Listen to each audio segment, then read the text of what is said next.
വിശുദ്ധ യോഹന്നാൻ അറിയിച്ച സുവിശേഷം 3-ാം അധ്യായം 31 മുതൽ 36 വരെയുള്ള തിരുവചന ഭാഗം. ഉന്നതത്തിൽ നിന്ന് വരുന്നവൻ എല്ലാവർക്കും ഉപരിയാണ്. ഭൂമിയിൽ നിന്നുള്ളവൻ ഭൂമിയുടേതാണ്. അവൻ ഭൗമിക കാര്യങ്ങൾ സംസാരിക്കുകയും ചെയ്യുന്നു. സ്വർഗത്തിൽ നിന്ന് വരുന്നവൻ എല്ലാവർക്കും ഉപരിയാണ്.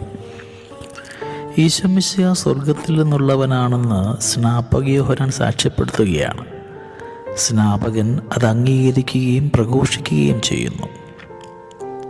നാം ധ്യാനിക്കേണ്ടത്, നാം ഓരോരുത്തരും ദൈവത്തിൻ്റെ മകനാണെന്നും മകളാണെന്നും ഞാൻ സ്വർഗത്തിനു വേണ്ടി സൃഷ്ടിക്കപ്പെട്ടവനാണെന്നും ഞാൻ ഓർക്കാറുണ്ടോ? ഞാൻ സ്വർഗീയ ഭവനത്തിലെ അംഗമാണെന്ന ബോധ്യം എൻ്റെ പ്രവൃത്തികളിൽ പ്രകടമാണോ?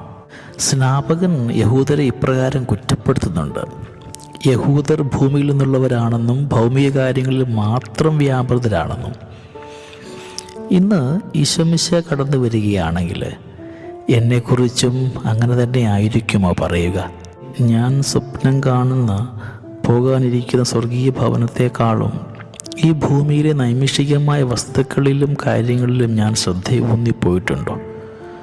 ഈശോമിശിഹ ഈ ഭൂമിയിലായിരുന്നപ്പോൾ മനുഷ്യരെ സന്ദർശിച്ചു, രോഗികളെ സൗഖ്യപ്പെടുത്തി, സങ്കടപ്പെട്ടവരെ ആശ്വസിപ്പിച്ചു, വിശക്കുന്നവരെ സംതൃപ്തരാക്കി, ഭൂമിയിൽ കണ്ടുമുട്ടിയ എല്ലാവരുമായി നല്ലൊരു ബന്ധം സ്ഥാപിച്ചു. എന്നിട്ടും ഈശോമിശിഹ ഭൗമികനായിരുന്നില്ല. ഈശോമിശിഹായെപ്പോലെ ഭൂമിയിലായിരിക്കുവാനും എന്നാൽ ഭൂമിയുടെ സ്വന്തമാകാതിരിക്കുവാനുമാണ് ഞാനും വിളിക്കപ്പെട്ടിരിക്കുന്നതെന്ന് ഞാൻ ഓർക്കുന്നുണ്ടോ?